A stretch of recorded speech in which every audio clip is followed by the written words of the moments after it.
You are listening to Ask the Answers podcast. Join me, Adele, as I uncover the knowledge, inspiration, and empowerment the psychic world has to offer. Let's begin. Hello, everybody, and welcome to another episode of Ask the Answers podcast. Today, we have a very special guest, TV star in his own right, a psychic, a medium with loads of talent, loads of experience. I'm dying to find out all about him and what he gets up to in his everyday life. Let's welcome the lovely Andy Moore. Morning, hi, hello, how are you? Hello, I'm good, thank you. How are you? I'm all good, thank you. Good. I mean, can you live up to that announcement? Are you all of those things, a TV star and, you know, all that jazz? Maybe not. Yeah, you can. No, I've been hearing some lovely things about you, actually, and there's so much to get through on the podcast, but it's always nice to sort of start off from the beginning, really, and getting to know you and how you got into this, whether it's from early ages or whether it's later on in life. So, yeah, take the reins. Let us know. How did it all begin for you? Okay. Oh, many years ago. I was probably about 8 or 9. Mm-hmm.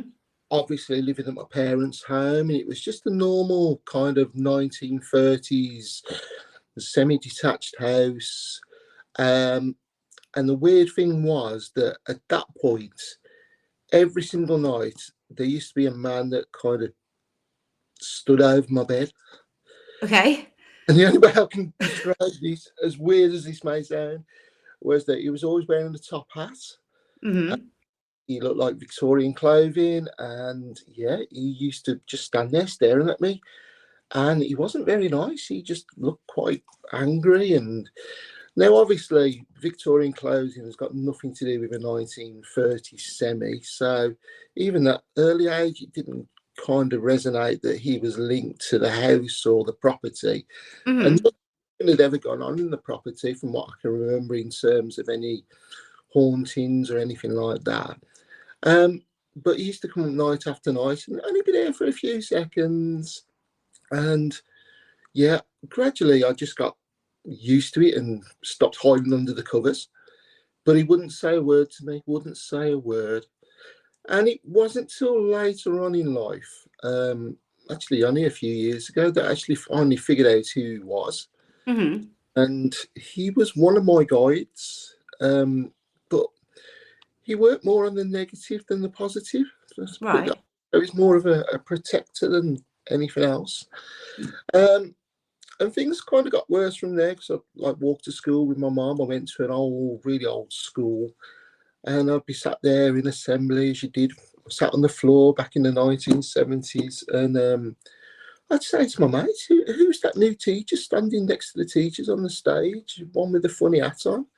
Like, there's nobody there.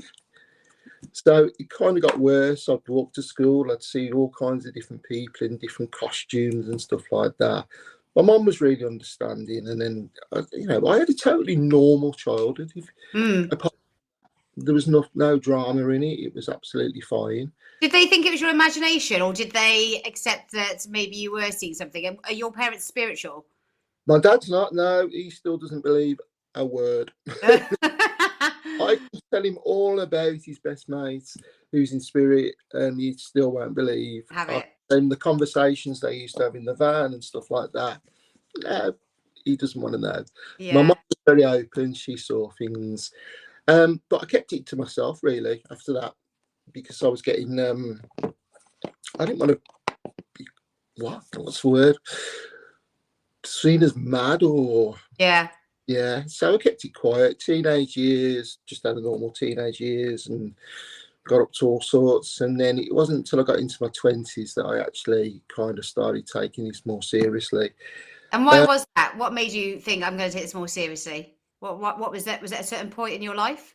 It was, yeah. So I got a job offer at an old 1930s swimming pool.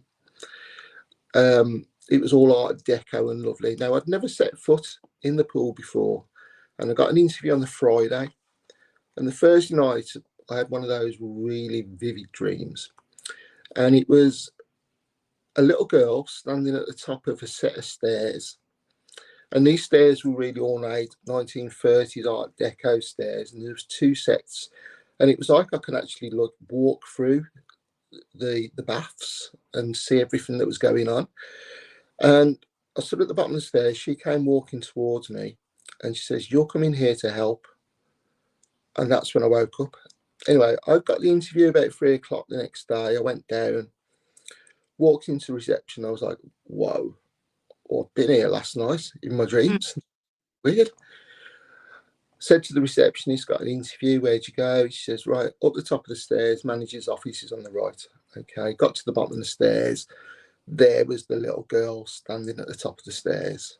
And I was like, okay. Looks like yeah, so I went up and she just smiled at me and I got the job within 5 minutes. Yeah, they just said, "Can you work? Can I start Monday?" And I started Monday and I saw her every single day. And then from that point, I kind of stayed there a couple of years. I could see loads of stuff that was going on. And then I left to go to other things and had promotions and all that kind of stuff. And I went back in 2008 to be part of the management team there. And loads of weird things started happening. Like the alarms would be set in the middle of the night for no reason. The plant room machinery, which is never tampered with, would be turned off by the plug and the plug would be hanging out. And it was all on CCTV. So I thought to myself, well, we can take advantage of this. So we started doing ghost hunts there because there was all tunnels and there was a medieval plague pit that was built over and there was air raid shelters and all that kind of stuff. And from there, really, it really kicked off and I really started tuning in. And that's where I started doing psychic art because I got a little bit bored. I was there nearly every weekend with different groups. So I just used to take a pen and paper in and just draw what I saw. And it really kicked off from there. And so, with obviously going into that, the psychic art, the art side of things, is that great for you to sort of validate and give proof to people that you're speaking to that what you're connecting with and what you're describing? Is that sort of a bit of a backup for you? Absolutely, yeah. There's nothing more satisfying than when you go to a location, you know nothing about it, and then you draw what you get, and then somebody comes along with an historic document or a photograph or a picture, and it's like, even though it still gives you that kind of like, wow. Yeah. So, yeah. Absolutely. What do you think your purpose is then with your psychic work? Why do you think you've got this ability? I think at the moment it's just guidance and support to others. Just trying to help. I've done a lot of spirit rescues over the years, so that's a big thing that I like to do. But it's also developing people as well. I like to help people develop in their own way. Yeah. So I don't like the prescribed nature of some development classes where there's lots of rules. I think the only way that you can really develop is going by your own heart and what your spirit guides are telling you, rather than trying to fit in with a template that somebody set up like hundreds of years ago for people to follow. But it's, that's just my personality. I don't sit well in a classroom. Let it happen naturally. So, yeah. So let's go on to a little bit more about your haunted work because it is exciting. And I know I've been sort of tuned into a few sort of episodes to have a little look of what you've been up to because you were involved with obviously Sky's Help My House is Haunted. Wow. I mean, it is such a gripping and I was watching one of them. I was like, oh my God, like this, even the music and everything about it, just like, is this actually really happening? Are they adding more drama to it? How are you guys feeling when you're in a room and these things are actually happening? I mean, do you ever get sort of scared or shocked or surprised yourself, or do you just take it all in your stride? I think I take it all in my stride now. Yeah, I've never really been scared. Yeah, I'm scared of the doctors. If I could end the doctors, petrified, but yeah. In a haunted dungeon by myself for a couple of hours, I'm quite happy. But yeah, no, so it doesn't bother me. It's only when you get the visions of stuff that are really horrific that kind of like takes your breath and a little bit. Oh, and you'll probably know that yourself, what it's like. Those feelings and emotions that you really don't want to deal with. But yeah, it's it's interesting. It's good to work with another medium and get the validation, because Ian will do his walk around way before I get there, and I don't get to see that. And he'll say what he's picking up as he wanders round. Mm-hmm. And I come in, I'll do my drawings and say what I've got. And then we kind of get together, and it's like, you got that as well. Okay, that's the validation I needed, and vice versa. So that's good for us. That works quite well. I mean, some of the people are literally petrified.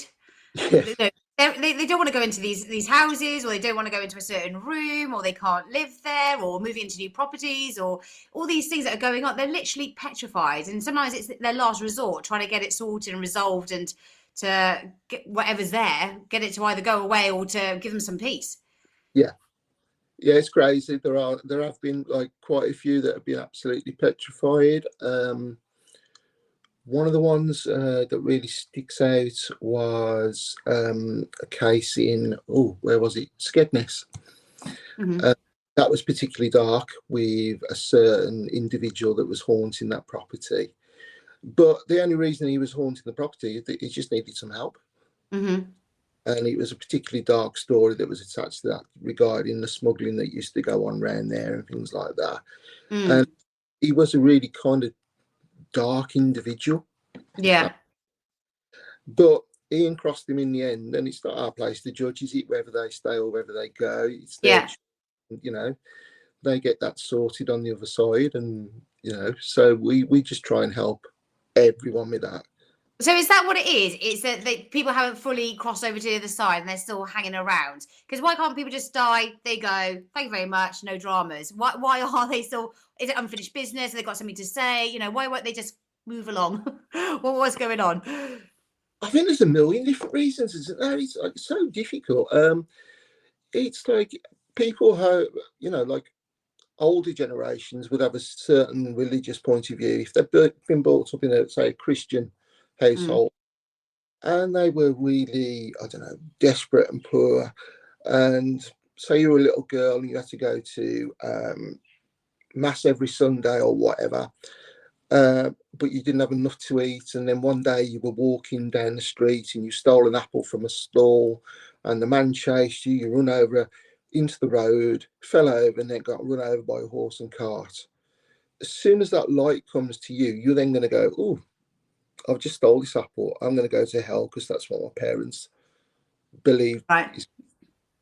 So sometimes they stay because of that. They're like, I'm going to be judged and sent there, I'm probably better off staying where I am, or I want to be around my family. And like you say, unfinished business is a major one. Some spirits don't even know the past it's happened that quick. There's lots of different connotations to it, and there's a million different emotions that humans have. There's a million different ways that we not want to follow that light and have a better life, because we're scared for whatever reason. Why do some people not get that message from a loved one? When people are so desperately wanting to hear from somebody and they're just not coming through, or they keep saying, oh, show me some signs, and not getting any signs. Why do you think that is? I think personally that's down to the energy that you're putting into it, because there is a certain amount of desperation around it. It's the energy that we are producing that almost blocks it. That makes sense. And it's only when we relax into the energy. I suppose we can all relate. When we were younger, we were looking for love, for instance. We could never find it. The moment you stop looking, everyone come out the woodwork for you. That kind of makes sense. Yeah. Yeah, it's a strange one. So it doesn't always mean that somebody will come through that you want to come through, but it's the person that comes through that means something for your growth. Yeah. Is the way that I'd put it. It's a difficult one to explain. It's not always it's not always what you want, it's sometimes what you need. Yeah. Okay. Fair enough. Now, maybe sort of away from the sort of the haunted and the mediumship side, you work in other ways, as you mentioned there. Obviously, psychic arts, but also with oracle cards, I believe, and auras. What's the difference with those? Well, I always like to try and do an aura reading at the beginning, just so that people can get a little bit more validation. They build that bond of trust to say, oh, you've got this colour in your aura, and this is what it means, and this is how it represents your personality. if there's a little bit of scarring on the aura, that can mean that there's an emotional link to the past that's not been quite resolved, and that kind of then starts bringing the trust into it, especially if you've not had a reading before. It kind of relaxes you into that, because we can have a conversation and a bit of a laugh about that, saying you're this personality type and you don't like doing this, and if I come round your house at this point, I'm sure it'd be absolutely spotless because you've got touches of this or touches of that within you. So that's good. Then I like to move on to the cards, because then you've gained that reader's trust, and you can say, okay, this is going to happen, that's going to happen, or whatever. Mm-hmm. That's the way that I like to work. Do you like people giving you readings? I never really get a chance to have a reading. I'd love to have a reading, actually. Yeah. Yeah, it's not something that you've like in the past, or I'm going to go to a psychic yourself. It's just has it mainly been you being the one that's been connecting to spirit rather than you seeking a psychic? Yeah, absolutely. Yeah. I do know some really good psychics. I mean, sometimes they'll just pick up on energy around me and say, "Oh, are you okay at the moment?" to give me a ring or whatever. Yeah. But never so much of a reading as such. But yeah, it's probably been about 30 years since I last had a reading. Yeah, I could do with one, actually. I might jump online and get one. Well, tell us a little bit about what you do get up to when you're not doing your psychic work. I mean, I know you do this full time, but do you have any other hobbies or any other interests? I mean, who are you as a person stepping away from the psychic world? So I run my own company doing paranormal investigations. Mm-hmm. So that takes a lot of my time up. That's like every weekend that we're at a different location. Yeah, I don't get a lot of time. Yeah. When I do get time, I'm up the pub. Mixing with other spirits. That's it, yeah. Jack Daniels and Jim Beam, and yeah. I heard you had a dog, though. You've got a pet. Little Charlie, yeah. Little Shih Tzu, yeah. Yeah, he's very old and grumpy, but he's lovely. Yeah. What star sign are you? I'm a Libra. A Libra. Nice. I'm going to put you down as a Libra. Okay. What would you put me down as? I don't know. I think I would have gone for Scorpio, probably. Okay. No. But then I'm not a psychic, so what do I know? I think it's a dark appearance. Oh, bless. I'm a little Libra. Oh, I mean, it's funny because you always say, "What star sign are you?" But half the time, people are like, "I don't really know what that means anyway." But even like everyone who's not even into the psychic world, you know, even when the newspapers used to have your star signs, we'd all read our star signs. So it's always something that people, even if you're psychic or into the spiritual world or not, people will still ask about people's star signs. They do, yeah. I used to say, "What star sign are you?" I used to say, "I'm a Solero," and that really used to. You're like, what? Yeah, it's a new one in the zodiac. Yeah, I've just invented it. Now, I believe you like traveling. You have traveled the world with your psychic work. So tell us a little bit about your traveling and where you've been and what you've got up to. Oh, well, I've been to the States. I've been around Europe. I'm doing a lot of readings at the moment, on and off, over in Scandinavia. Mm-hmm. It's weird. They seem to go in different groups, really. So yeah, I'm off to Rome next week to do some stuff over there, but that's also a little bit of a scouting mission to find some locations over there to do ghost hunts. Yeah. Must be fascinating seeing all these old buildings and things from the past and going into that's what makes it more exciting as well. Yeah, but the weird thing is, it is exciting, and I do look forward to going. But then I can never remember what's happened, because they're piling up. You've got that many, when you're doing it every weekend, it's like, and somebody comes up to you and goes, what do you think of when that happened? And I was like, I can't remember. Let me go look at my diary, in my photo album or my art. Yeah. I'm absolutely shocking with it. I really am. Yeah. I really need to get more professional with it, to be honest. I'm just like a little bit chilled out with it all. Yeah. What's the most unusual place that you've been to?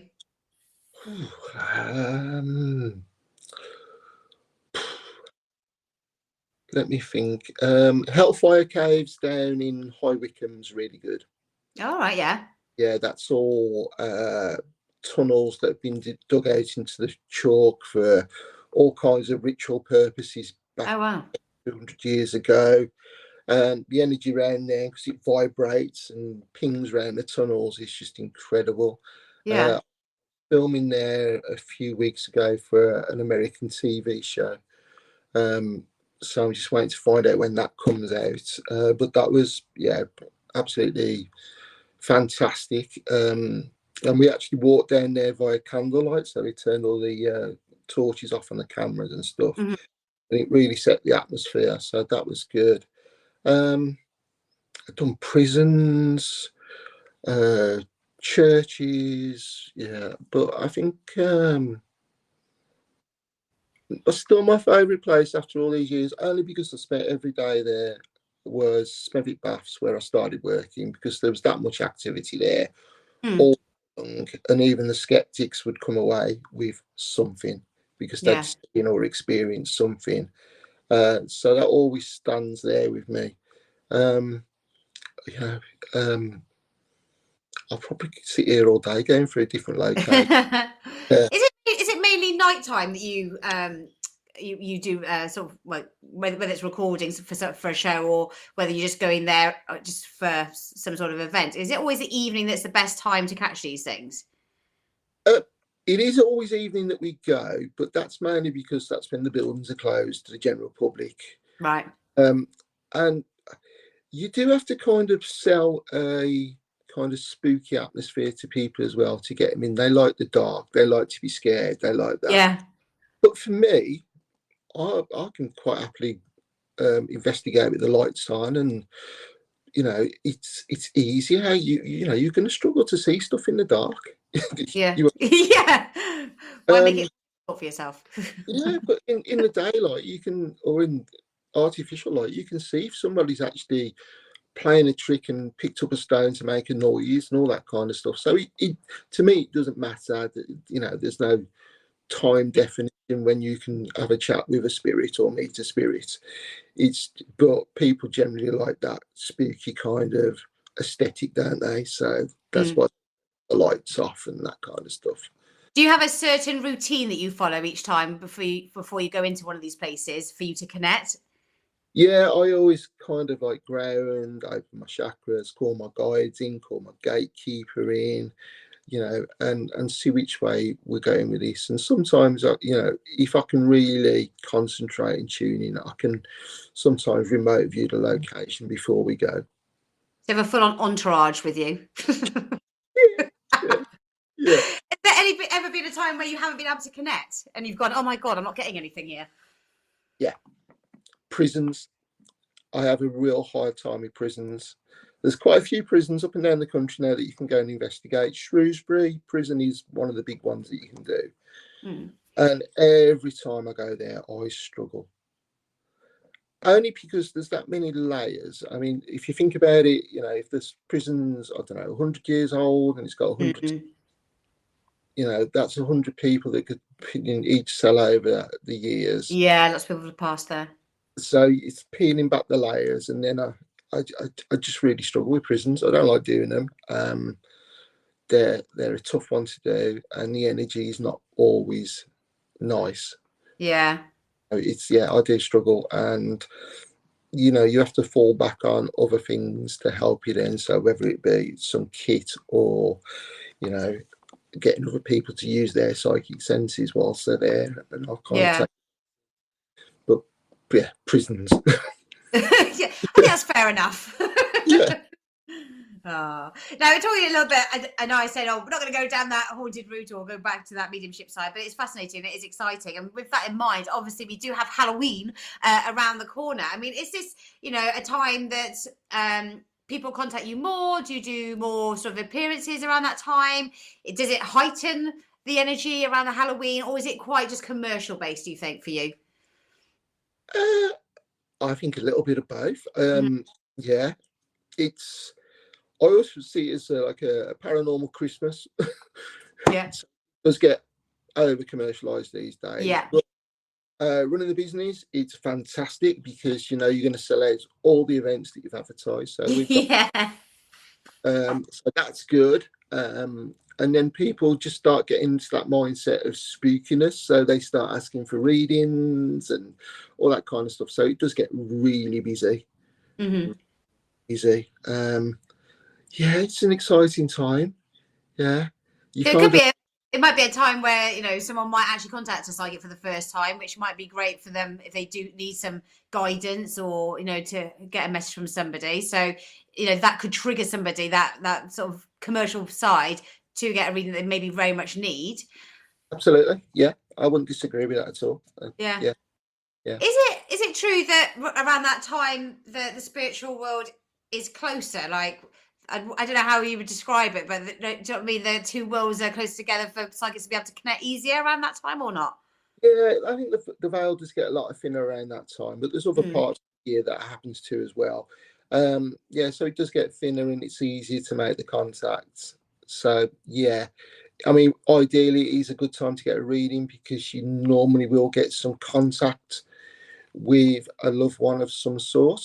Mm-hmm. Uh, I mean, that's like I like to push forward on the readings. I can't always guarantee contact with someone because Mm-hmm. or a person that you really want to connect with. But around that time of year, it is easier to do. Mm-hmm. And that's the people's energy is more relaxed, or I don't know, or the veil's just got that thin that it's easier for spirits to come through. I don't know. Yeah, we need a quantum scientist on that to kind of. What do you think of skeptics? Have you ever had people saying, "Oh, you are crazy, you are mad, like what you talking about, or you're leading people up the garden path"? You know, do you ever have to deal with that in your Oh profession? yeah, yeah, absolutely, yeah. Um, Most of the people, the skeptics that come on the events, we can, usually give them an experience that kind of sways them in a different direction. Mm-hmm. So, for total skepticism to know I'm sitting on the fence on this until I get more evidence, and that's fine. I've never had any abuse of people. Mm-hmm. Uh, I think people just generally like to have a chat and see what the experiences are. But the thing is, when you put your experiences across to people, that's like a lifetime's of worth of experiences. So it gives them a kind of false impression that it's like this every single day, where you're seeing like all these people and everything. It's not. It's the Mm-hmm. same TV programs. You got a 45-minute program that's took nearly 48 hours to film, Yeah, and you are going to pick the best bits out that meant of something. course. Yeah. Yeah. And sometimes it goes like that with readings as well. You can't always get a really solid reading or a really active location. It's like Mm. fish. One night you might go there and get 20 fish. The next night you can go back to the exact same spot and get absolutely Oh my nothing. God, I was literally about to say that. I was about to say fishing. I was literally about to say, I bet it's like fishing that sometimes you can be there for absolute hours and then other times they're coming in all the time. Because my son's really into fishing at the moment. So that's why I was going to use that as an example. How funny. Yeah, I mean, it's the whole world. I mean, the spirit, there's so much to it, isn't it? There's not just the medium side of it. There's so much to it. And I know healing is also another aspect of your work. Healing is not as in the same as going to the doctors. Tell us a little bit about your healing work. So it's normally Reiki or other types of energy healing, but the one that I absolutely love is shamanic healing. I think that's far better for me, because on a shamanic path you don't have any religious text to follow or anything like that. It is Mm-hmm. from the heart, and you're directed by your own heart and by your guides. And the thing that I really love to do, we do a cancer healing day once a month, free of charge, over in Welshpool. Now, Mm. I'm not sitting there saying that I can cure anybody's cancer. It's not about that. Yeah. It's about just people coming in, having a chat, and it's mainly usually the friends and family of the people that are going through it, just to get them back to where they need to be, so they can be supportive and helpful to that family member who. Mm. And we have a lot of people that have come through on cancer recovery where they're actually in remission or cured. Mm-hmm. Uh, what happens is they still don't feel like their old selves. So what I like to do is send them into a shamanic trance with the drumming, and we do a soul retrieval. So on most traumatic occasions in life, it often feels like a piece of your soul comes away. Mhm. You know, a piece of me died that day. Yeah. Get that back, and we do that through visualization and all kinds of complicated stuff. And people generally feel lighter and better connected once they come out of it. So that's my favourite aspect of healing. That I really like to do that. Yeah, and that is nice, and life is so fast paced with work and with your family and your children around, that taking time out and doing those sort of things. And I know in the job that I work in, alongside other bits and bobs, they did like a nice sound bar for us all like the other day, and that was so nice to have us all in the group. Our life is so hectic and stuff like that, but it just brought us all together as a team just to reconnect, take some time out from the hectic lives that we all live. And all these sort of different elements of the healing side that can be so powerful if people sort of stopped and just sort of, I don't know, just not pay attention, but just stopped and had maybe a bit of me time. Yeah, absolutely.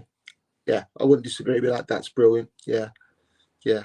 And meditation, yeah, that's all. If you can grab and do some meditation, that's fantastic. It's not Yeah. all you do, but if you find meditation hard, jump into something creative. Yeah. So many different ways that you can go. Yeah. Yeah. Do some colouring. You'll end up connecting through meditation, because your left hand side is occupied with what you're doing on the paper. Your Mm-hmm. right side then of your brain then connects to what your inner self, and allows you to grow in some way. Or Do solve. you like teaching other people? I Like do, how? yeah. Yeah. So I have a few development classes going on all around the country at the moment, and it's nice, yeah, just to see how that people develop and grow. Yeah, that for me is brilliant. What makes a good psychic?